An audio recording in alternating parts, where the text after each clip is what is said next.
My name is Chloe, and this is the Feed or Flow podcast, where you'll find authentic conversations on how to get your period back and restore your metabolism from years of disordered eating, low-calorie diets, and excessive exercise regimes. No trendy diets of celery juice and broccoli sprouts will be found here.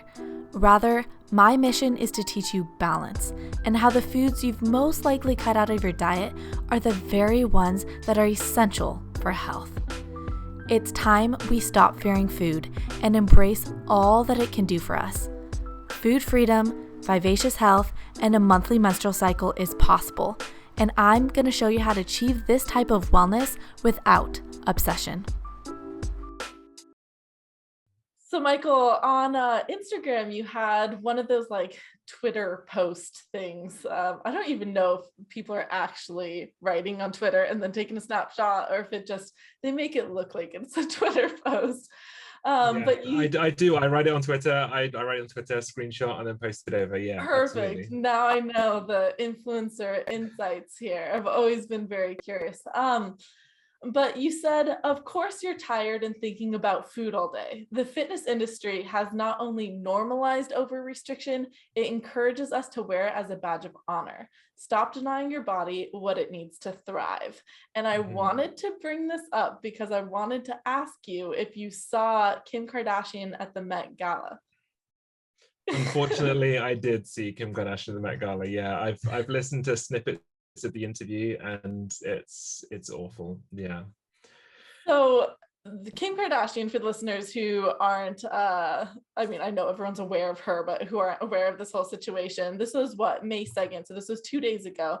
She was at the Met Gala and she was wearing this, whose dress was it again? It was like Marilyn Monroe's dress. Yeah, it was Marilyn Monroe's dress. And so she's talking to one of the interviewers and she said, yeah, well, it didn't fit, right? So I had to lose 16 pounds in like 2 weeks or something, she said, which is like absurd. And then she goes and says, like, I ate a bunch of tomatoes. And here she is on live like television with, she has millions of followers. She's one of the most famous people in the world right now, with so many young girls who are just obsessed with her.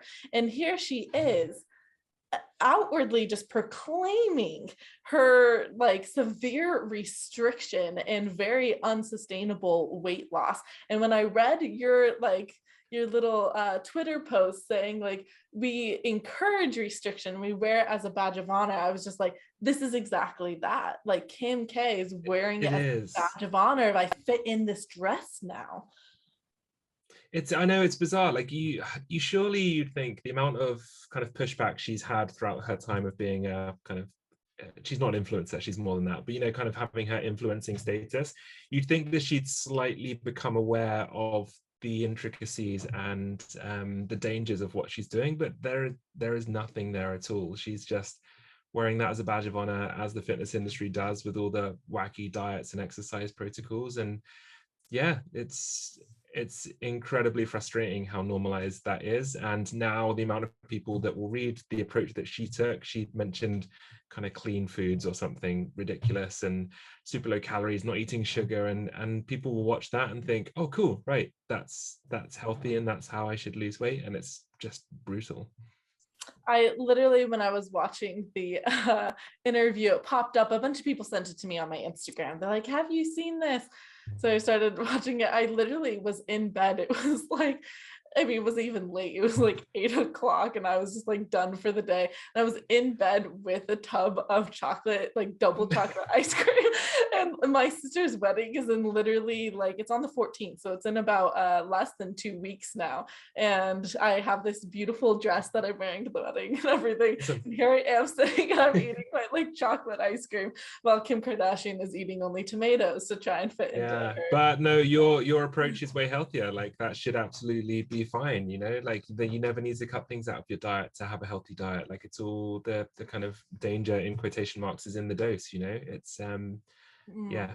It's it's incredibly frustrating. I was going to do a post on it, but I actually just got more annoyed the more I was thinking about it. I was like, you know what, I'm not touching it again. We've done enough posts on Kim Kardashian. I did a little reel on it, and I actually had done a kind of response video, or maybe kind of like deep dive video into the Kardashians and how much photo editing and Photoshop and everything that they utilize. And so I had Jess like 2 weeks ago uploaded that onto YouTube, a whole like deep dive. Kylie Jenner, her like sister, spent over, this is just projected, like minimum projected, over $1 million on plastic surgery and things like that to look the way she does. And you look at her pictures of when she was like 14, 15 years old compared to her now, she's about 27 or something, radically different.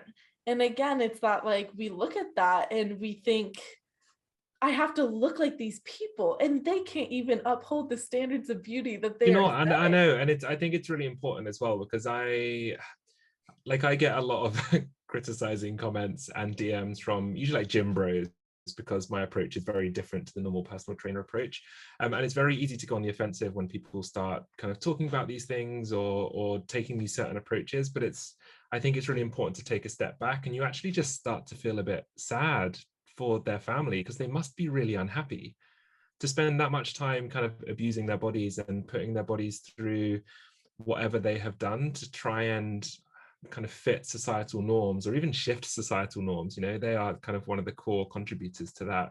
But you do just start to feel really unhappy for them. Like I would be genuinely interested to sit down with one of them and have like a proper one-to-one conversation and see what their thought process is, because I'm sure it's not as happy as they portray on social media.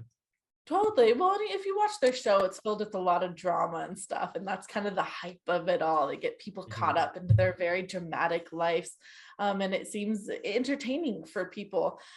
My kind of question with this is I literally just don't understand how all of these, and it's not even just celebrities now. I think we got to call out that it's influencers as well. There's so many influencers who get so much Botox and cosmetic surgery and all that. And listen, I'm not like dissing anyone for getting anything done. I personally got a nose job done literally 4 months ago. I was playing soccer like 4 years ago. Someone elbowed me in the nose and I had a complete collapsed septum on my left side for 4 years and just couldn't breathe. Finally went and got surgery. My sister has gotten surgery and she didn't even break her nose. I'm fine with that. What I am questioning here, or what I don't understand after going through the surgery, is how they are all doing this stuff and multiple things when it literally, like, it wiped me out. It wiped me out. I was under the knife for 7 hours. 7 hours. Waking up from the anesthesia was the worst thing I've ever done in my life. Going under was scary. But then the whole kind of recovery process, I couldn't like eat for weeks because you can't really move your mouth. I had headaches all the time. I was swollen. I was bandaged up. And I just don't even get how they are keeping up with all of this, because it takes a long time to recover from a surgery. Yeah, completely. I think we probably really underappreciate how much time they spend going through these processes and the toll it's taken on their bodies and their mental health. Well, that's the thing. I was like, I didn't see people for like a straight up like month. I couldn't really leave my house. I couldn't smile. I couldn't laugh. I couldn't like do anything. It took me 2 months to be able to laugh again, because smiling would pull all the things in my face and it would like move the muscles, or not the muscles, the bones in my nose. So it really makes you think these highlight moments that we see of them, like at the Met Gala or at the, Emmy awards and stuff like that.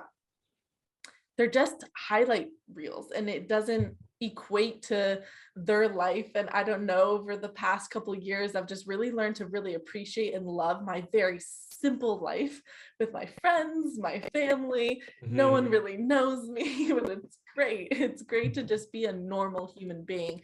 And I think we can kind of look at all these people and we can, what's the word, aggrandize them. We think they're so great and we idolize, that's the word I was looking for. We can idolize them without really understanding that they could be dealing with a lot of health issues from the restrictive dieting that they're doing. Yeah, completely agree. And once again, about the kind of hateful comments and stuff as well, it's very easy. Like you'll see people that kind of promote this kind of body positivity, body autonomy, body neutrality, kind of whichever camp you're in.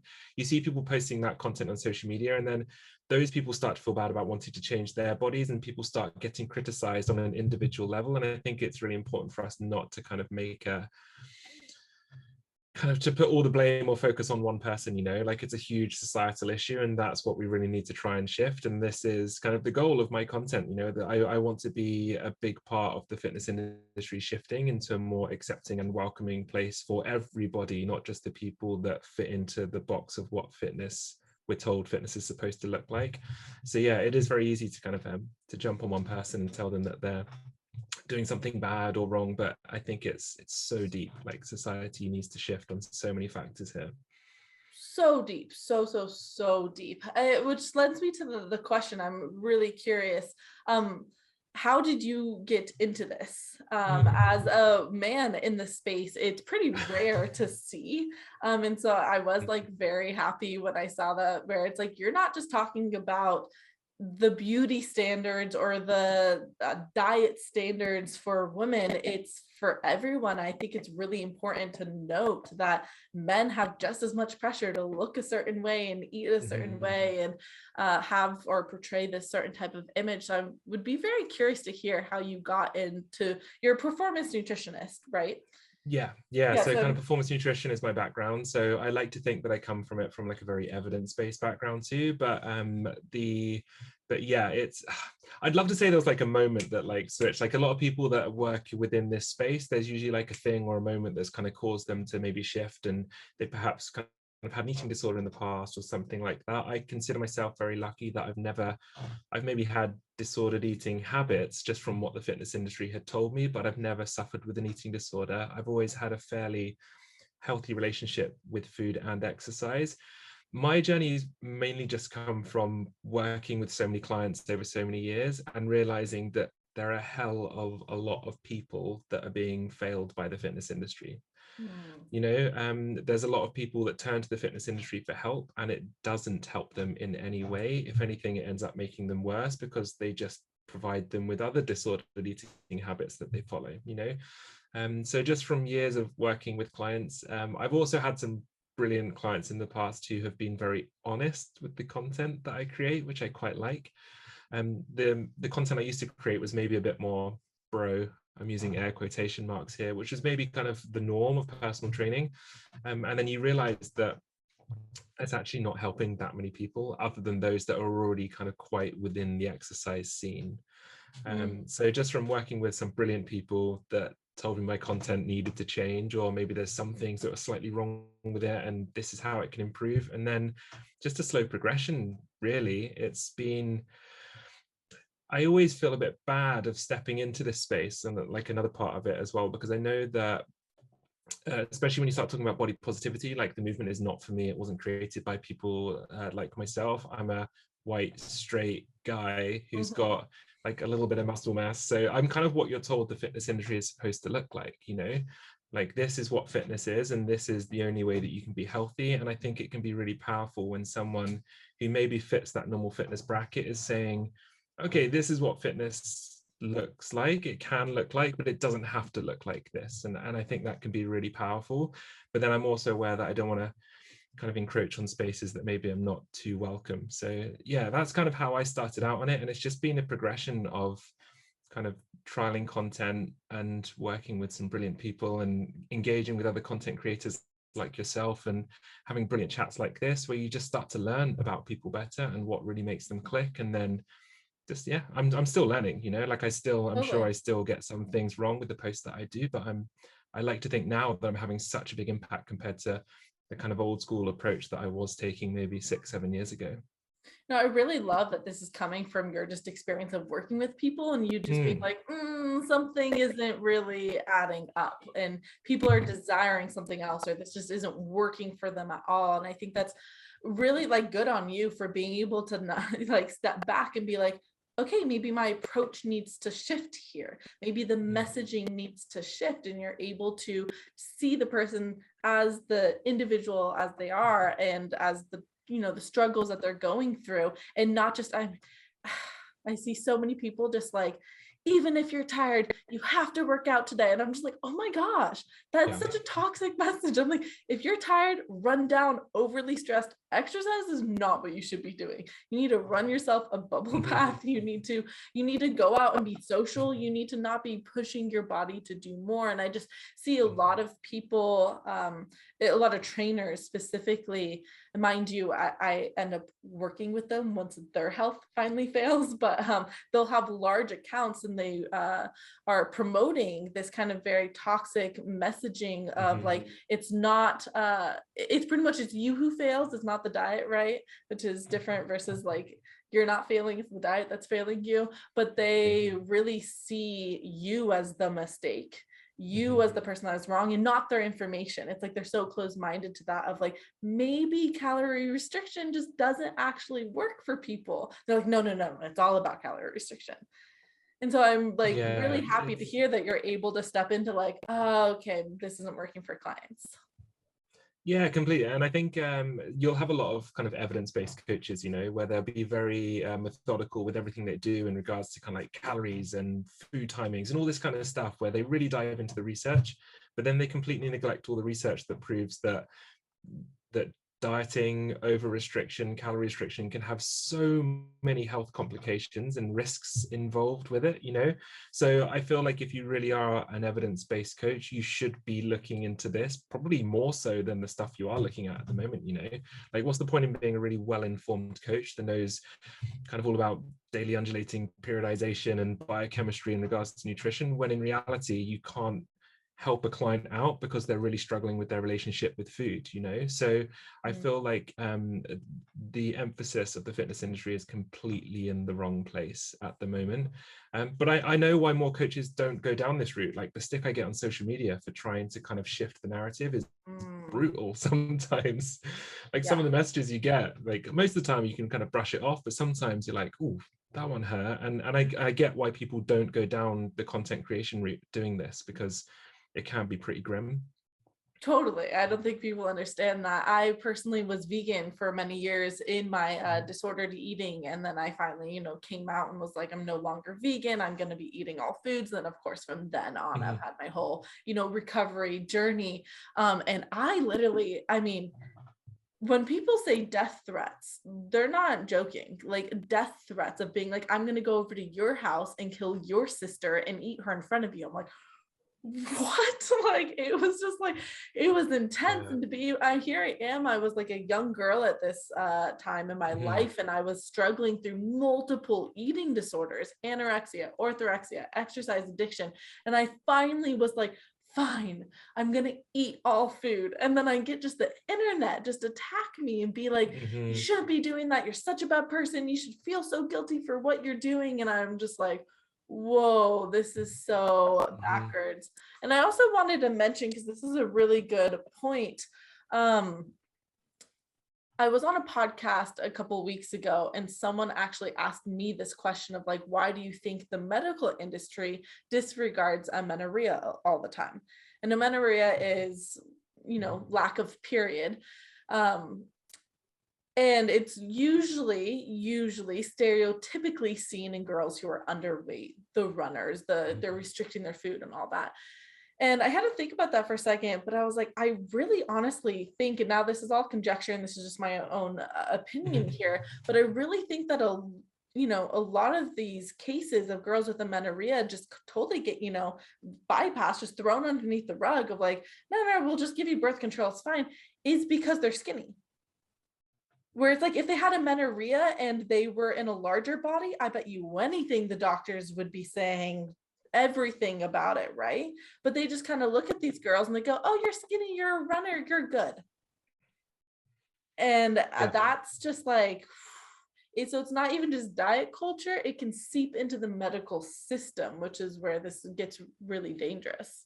Yeah, it's a really cool area, and I mean, like, the research is very early days, and there is a shift happening to kind of more body acceptance within the medical industry. I speak to a lot of GPs and medical practitioners that are kind of championing this Cool, within the cool. healthcare setting, which is great.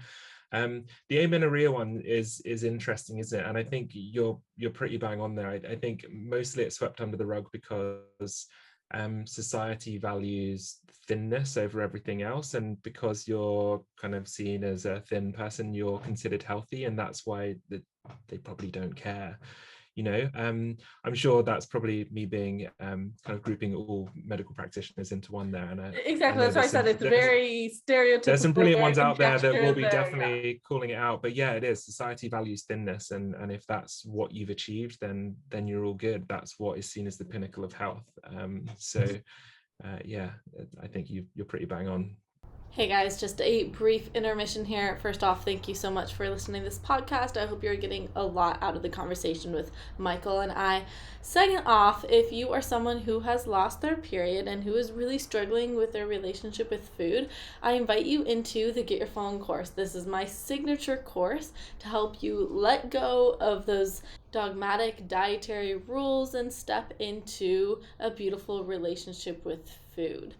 This is also the course to help you get your hormones back in balance. We all know that when you are under eating, when you're stuck in energy debt, or you have a low metabolic rate, your period can sometimes go away or become very irregular. And so a big focus of the program is helping girls finally get their period back, nutritionally rehabilitate their body, and like I said previously, have just a beautiful relationship to food, their body, and to exercise.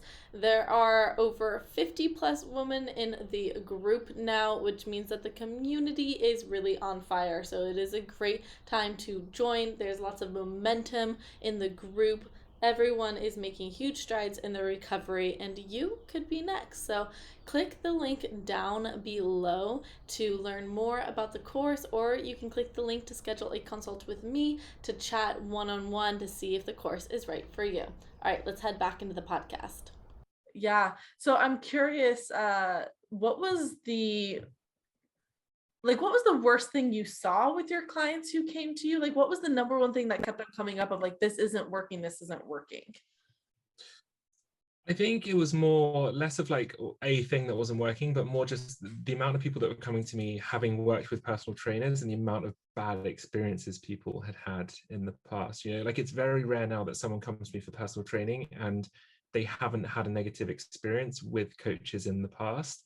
And a lot of the time it is just because they put the emphasis once again in the wrong place. You know, like, some people will go to a personal trainer looking to just improve their health. You know, they're not looking to change body composition or anything like that. They go to a PT and they think, right, I want to learn how to exercise right and improve my diet. Yeah, And make sure my knees straight are away healthy. exactly, and straight away it's like, right, before and after photos, measurements, over restricted diet, we'll put you on really low calorie diets. And the emphasis was, as I said, just completely in the wrong place. And the default for personal trainers seems to be body composition changes, and that's how you improve your health, rather than, right, let's work with this client to improve their health, and then maybe body composition stuff happens as a byproduct. So it was just simply that, just it was completely round the wrong way. And yeah, I like to think if you're an observant coach who's looking to improve their practice to help people as much as possible, then you should pick up on that fairly quickly within your coaching journey. And if you're not, then I'd worry about how observant you're being with your clients. So a really, really good point. Yeah, the before and after photos can be very damaging, and just the fixation on the body composition while working out. I think that's what really leads to a lot of unhealthy relationships with exercise, because now it's not for the joy of moving your body. And I know you go to the gym, correct? Right? Like, you still train. Yeah, and same with me. I still train. I still go to the gym. I did take 8 months off for my whole kind of recovery. I needed to completely step away from it. But you know, since then, I'm back at the gym. I like it. but it's just that it's like, I like it. Like I work out because it makes me feel good, because it's just, it's fun. I don't know, something my brain just really likes, the being in my body a lot and not having to, I'm on my computer all day. So I like to not have to think about emails and things like that. It feels good to just be in my body, see what my body can do. But the emphasis has never been, since recovery, obviously before then, yes, but it's never been the changing my body or purging calories, which I think a lot of people don't realize you can be pretty much purging via exercise. I'm curious why you move. Like, what's your intention with your exercise? So I go through stages, and I like strength training is always my first love. I always have enjoyed it from when I first started within the fitness industry. I still train for kind of muscle strength and muscle growth to some extent. I just do it in a fairly relaxed way, and then occasionally I do triathlons as well. So I love running. Running is kind of one of the things that really helps to switch my brain off. Very few things are able to do that, and running does. And then I did an Ironman 70.3 like 4 years ago, and I'm doing another one at the end of this year. So Cool. Fun. So I think I'm coming at it from a very different way than a lot of people maybe within this space of content creation that I'm in the fact that I do maybe have some more specific goals, and occasionally I will focus on things that are body composition related because I need to get lighter to perform better in a triathlon, So That I think that's not a negative thing, and that's not a disordered thing. That's again, we like to be black and white. It's like food is good, food is bad, exercise is good, exercise is bad. And I think I'm like you, where I take a very more nuanced approach to, like, you can still have goals and desires, but you got to be realistic and do them in a healthy way. And it sounds like that's what you promote. Completely agree. Like, I used to just be strength training. That was all I did, because I was so focused on changing the way that my body looked that I wasn't allowing myself to do anything else. Like, I wouldn't go for a run when I kind of first got into strength training because I was worried that it would kind of ruin my gains, like it's amazing how fixated you can get. And yeah, I wanted to step back and learn to really enjoy it. So I now strength train like 3 times a week rather than like 5 or 6 like I used to, and then I supplement that with cardio, with stuff that I enjoy, and then occasionally I fancy challenging my body and I'll sign up to a bonkers event. And I think, as you said, we sit in this really messy middle point, which is really difficult to sell. It's a rubbish business model, let's be honest.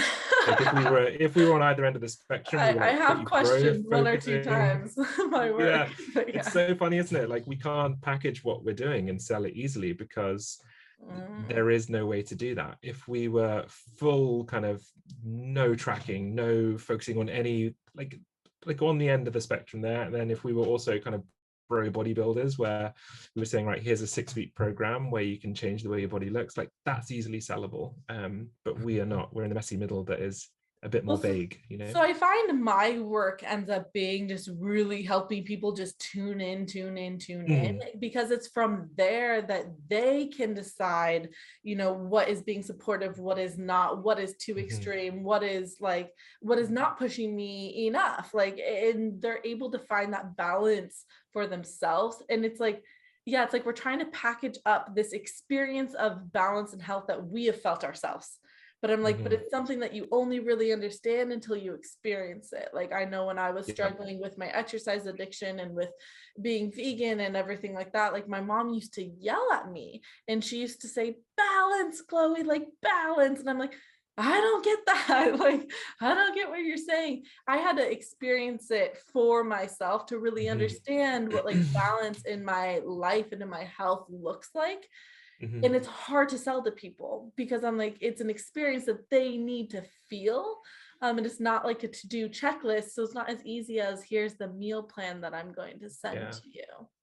And it comes with experience, doesn't it? Like, you have to kind of work with yourself over a long period of time to come to that point. Like, I'll have people coming to me. I know other coaches who refuse to work with people when they come to them with weight loss goals, and I will still happily work with people, but my goal is to always shift the focus into something that is healthy, and we can prioritize building strength or improving your diet, and then maybe that will happen as a byproduct, and I think there's a sensible way that you can do it working as a coach that is is not becoming too overly critical of people who are trying to fit in society better because society values thinness, you know? Like, people are always going to want to come to you for those goals when society is built like it is now. Excuse me, I've got a very croaky voice. Ever since I had COVID like a month ago, I get a Oh really croaky no, voice. It's really? not good, I know. Oh. Yeah, well, Yeah. I like what you're saying of like, hey, I'm trying to teach people how to do this in a way that is supportive for their health and going to be sustainable. AK, this is not the Kim Kardashian, let's starve ourselves for 3 weeks and eat tomatoes. Yeah. And it's, I know body composition goals or weight loss or anything can get very, very torn apart in the industry that we're in. And I mean, and it all depends on where you're at. I work with girls who are struggling with eating disorders where I'm like, that's not on the table. We're not talking about weight loss. I don't deal with Same, weight absolutely. loss. Yeah. That's just, I'm helping you get your period back. I'm helping you gain weight, get in a healthy body size. And I think that's just, we have to understand that there's other people on the opposite end of the spectrum, right? Who are trying to find that balance for themselves and getting to that natural, just, range of weight that feels good for them. Yeah, it also just highlights, doesn't it, that the fitness industry is always trying to find this like perfect diet or perfect exercise plan, and that, just from what you said, highlights that there is no one approach for people. Like, I work with performance athletes who we're really particular with everything that we do, otherwise they're not going to win at competitions. But then I have people who are on the other end of the spectrum who have had eating disorders throughout their life, and we don't put any emphasis on calories or the way that their body looks, whatever. Like, we do it in a completely more kind of intuitive way of helping them to improve their health. And there is no one fixed way, and that's the beauty and frustration of fitness. It's why I love it. I love preaching a message about health and fitness because it is so varied. It's awesome. But once again, it's not very sellable that way. Yeah, so I'm curious in your content, because you said that you can get a lot of like negative feedback. I know there's a lot of positive. I've read a lot of your comments. I've watched a lot of your stuff. It's really amazing content, and you're saying a lot of really just great things, and you're bringing to awareness a lot of important topics. But I'm curious if you've noticed, like, what is like if you were to create a reel that you're like, oh, I know this reel is gonna get all the hate, like, what would that topic be? I think it would be maybe like calorie counting. I think would probably be one of those. I've not created many pieces of content on this because it is so kind of multifaceted, and I find it really difficult to make a little short video of it. I feel like it needs a longer video. And I think highlighting the dangers and risks of calorie counting and being very specific with your macronutrient and calorie intake, I think would be one that would make people bite the hardest, because most of the people that troll me, if you want to call it that, are men. It's usually men that have slightly bigger muscles than average and spend a lot of time in the gym and take a lot of photos of themselves, because I've been on their pages once they troll me. So there is this demographic of people that tend to have an issue with the content that I make. And I mean, I could go on for ages about why I think that is, from kind of toxic masculinity to them really putting the emphasis on the way that their body looks and probably being very unhappy with the way that their body looks too, hence why they spend so much time in the gym. Like, it's so complex. And I think it'd probably be around focusing on body composition, and calorie counting would probably get one of the biggest kick ups, I think. I'm curious if I could just ask you, what's just a couple, just like maybe 2 or 3 kind of arguments you have with calorie counting? Calorie counting should not be for everyone at all. Like, a lot of the clients I work with, we don't even talk about going down the calorie counting route because of their relationship with food they've had in the past. It's just a really bad idea. There's a lot of coaches, the default is you will calorie count. If you work with me, you will track your calories, and this is how we're going to improve your health, once again using quotation marks, because the emphasis is on the way that the body looks, right? I think calorie counting can be a useful tool if you've got a good relationship with food. It can be a really educational process where you learn about all the foods that you're eating, and then you move away from it. Like, it's a short tool, and then you move into a way that feels more intuitive, you know.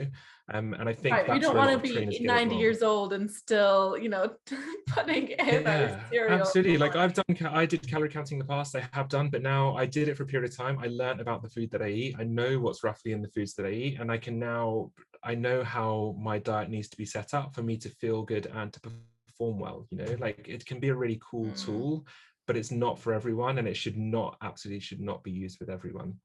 So you're saying it can be a tool of gentle awareness for someone to understand in the beginning, hey, where am I even at and what's going to work for me?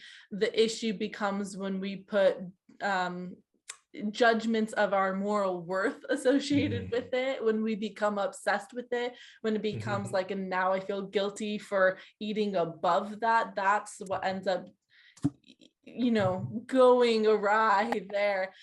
So I really think maybe the main thing that you're saying here is it's the intention behind it.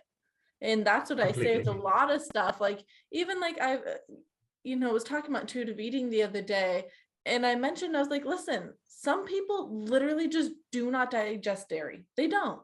That's not like disordered for them to stay away from dairy. That can be their form of intuitive eating, of that doesn't work well for me, I'm not going to buy a bunch of dairy products.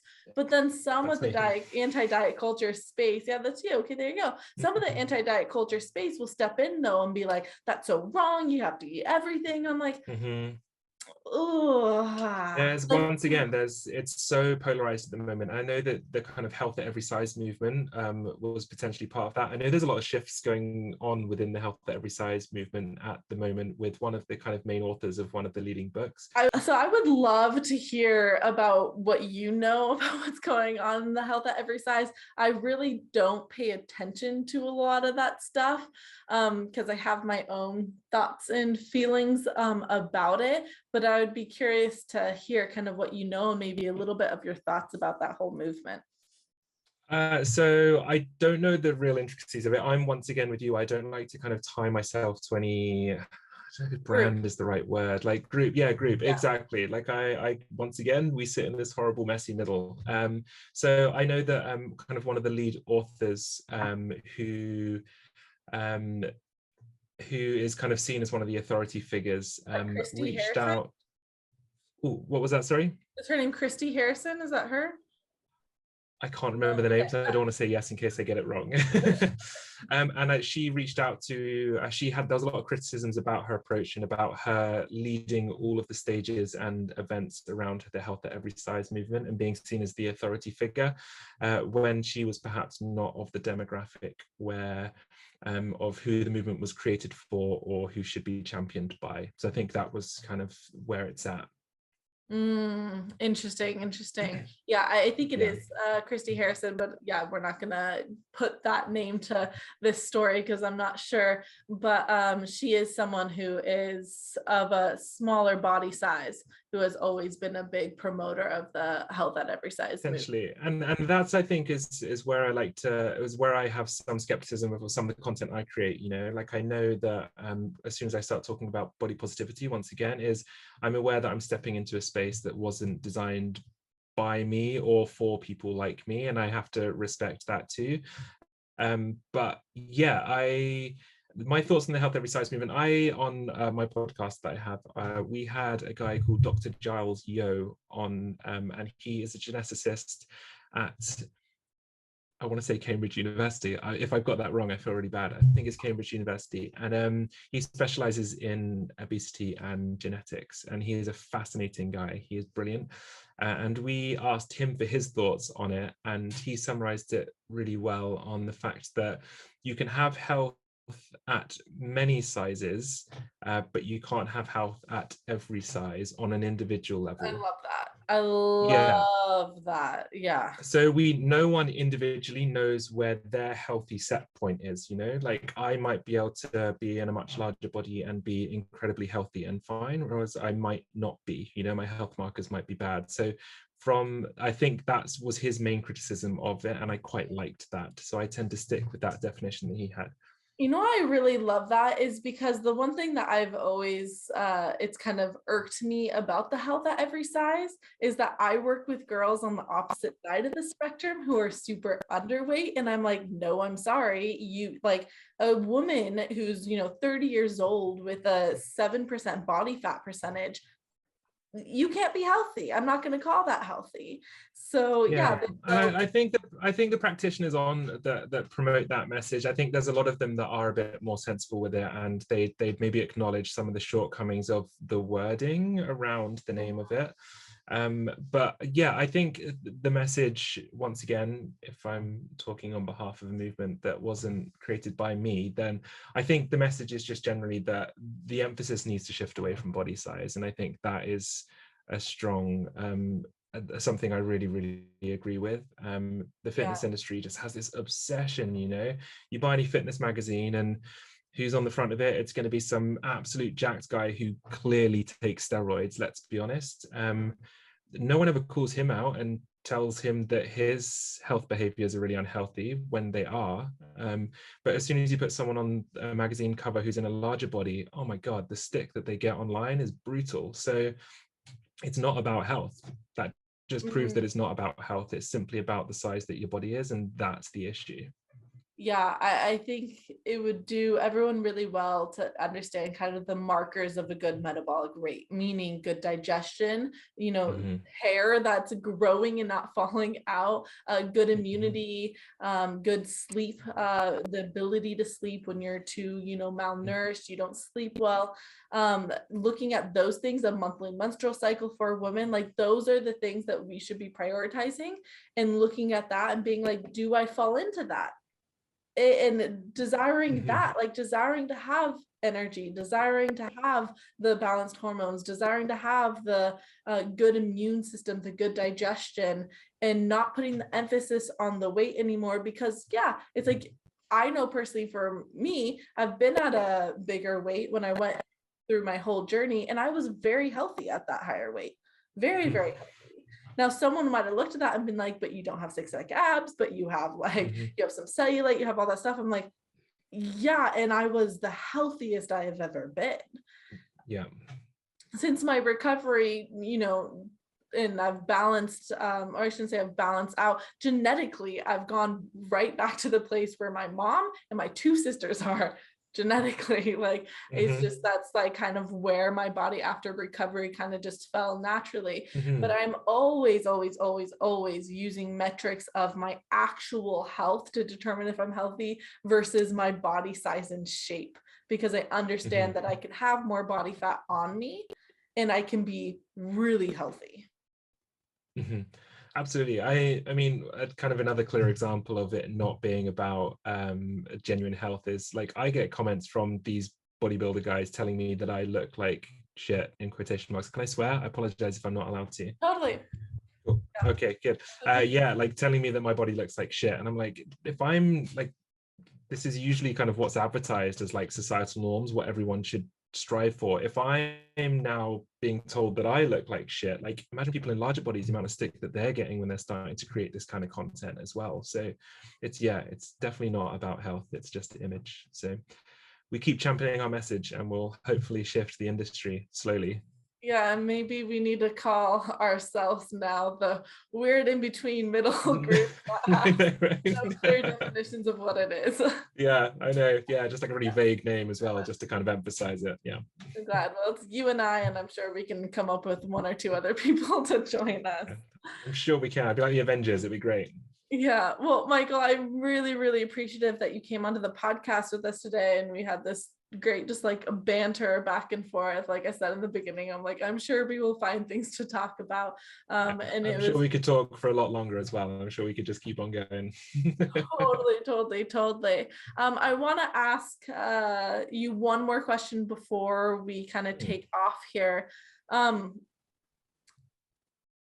What's the number one thing, and this could be a mental thing or a physical thing, that you do that makes you healthy? Like you would attribute that to like your overall well-being? That's a really good question. I mean, I have to say exercise is definitely one of those, you know. It's running is amazing for me, for my headspace. It's, as I said, it's one thing that's always really helped me out, like when family issues, health issues and stuff, like I run and it helps to clear my head, and it's when I can do my best thinking, so that's great. But I'd also say music, like music for me is such a big help. I played guitar for many years growing up. I still dabble occasionally, used to play in bands, and I'm not very good, but I just, listening to music, playing guitar, that's one thing that really helps me to switch off. I think as well, because my job is, I coach people for exercise and nutrition all the time, and then I'm creating social media content around exercise and nutrition all the time. Sometimes I need to kind of disconnect from that, and music is the thing that I absolutely love. So yeah, I'd probably go with that. I love that. I'm right there with you. The music is, dancing is my thing. I ecstatic dance every single week, and just music, concerts, everything. That has always been my like escape. I do want to dive into this for just one more minute. Just yeah, of course. Yeah, go for it. like make this a full thought here. How would you describe your relationship to exercise, and to running in particular? I would say now it's very healthy. It wasn't at one point. It was fairly obsessive before, and also probably done out of fear as well. I think initially when I first got into running, of putting on body fat, my body not looking the way that society is telling me that it's supposed to look. I think that's where I was approaching exercise and running initially. But now I'm in a really good place with it. Finally, I can say, like, I've got a really healthy relationship with exercise. When I don't feel great, I don't feel bad about taking days off. As I said, I had COVID like a month ago. I didn't train for like 2.5, 3 weeks afterwards. I could have gone back sooner, but I felt like my body wasn't ready, and it's fine. Like nothing bad was going to happen. So I feel like I've got a really good relationship with my body and movement now, which has taken years to get to, but it's a good feeling. So I wanted to ask that because I know a lot of people who listen to my podcast are experiencing exercise addiction, and it's really hard for them to let go of something like running, because they're like, but my mental health, and I like it and I need it and all of that. And for recovery, for really balancing themselves back out, they often need to completely step away from those things. That can be really hard when they hear people like that being like, the thing that makes me healthy is running, and then they're like, see, I need to run more. But I wanted to ask you how your relationship to it is, because that's the key defining factor right there, is that you don't have a tumultuous relationship with it anymore. You can take those breaks. You're finding joy in it, and it actually really is improving your mental health. When someone comes to me and they're suffering with exercise addiction and they say, I can't get rid of running because it improves my mental health, I have to just pinpoint the 50 other things that they came to me for that dictates that their mental health is not in a good state. So it might temporarily kind of give them that increase of dopamine and make them think that they're increasing their mental health, but it's actually long-term really destroying it. And so I wanted to make that just like distinction there. And that's the weird, messy, nuanced place that we're in, right? Because we're being like, exercise isn't bad. Hey, it can improve your mental health. It can feel really good. Yeah, it's true. Like some of the content you'll see, like some of the videos I'll post, it'll be, I posted one like 2 or 3 days ago about kind of being delighted when your workout buddy cancels and it means you don't have to go and work out. I think it's really important for trainers to show this kind of stuff, because it shouldn't all be about #no excuses, no days off, and all of this kind of nonsense. Like it's knowing when to rest is as important as knowing when to exercise. Like it's huge. Rest is so underplayed and one of the most ignored aspects of fitness when it comes to personal training and whatever coaching. It's if as soon as you realize how important rest is and how everything else benefits from it, that's when you can start to really relax and enjoy the process.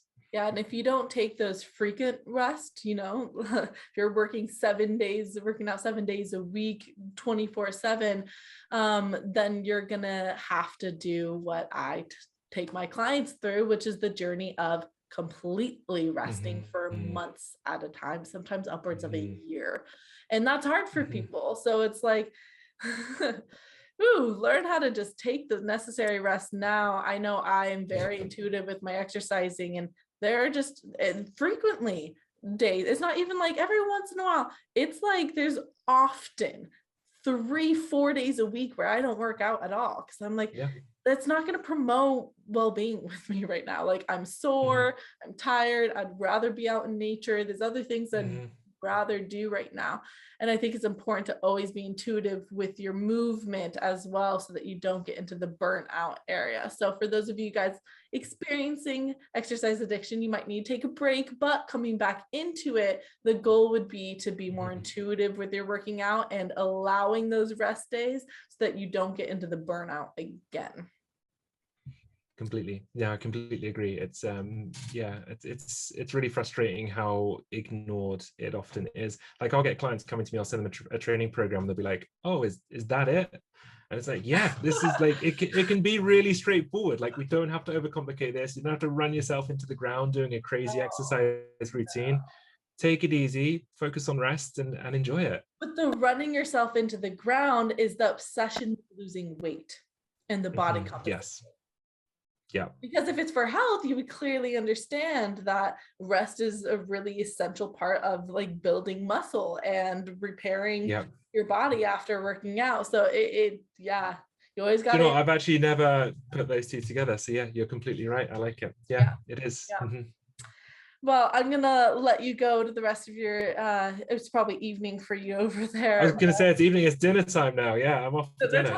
Yeah. Great. It is mid-morning for me, so I'm gonna let you go. But thank you so much, Michael. All of your socials and everything will be down below. You guys will binge watch his Instagram just like I did.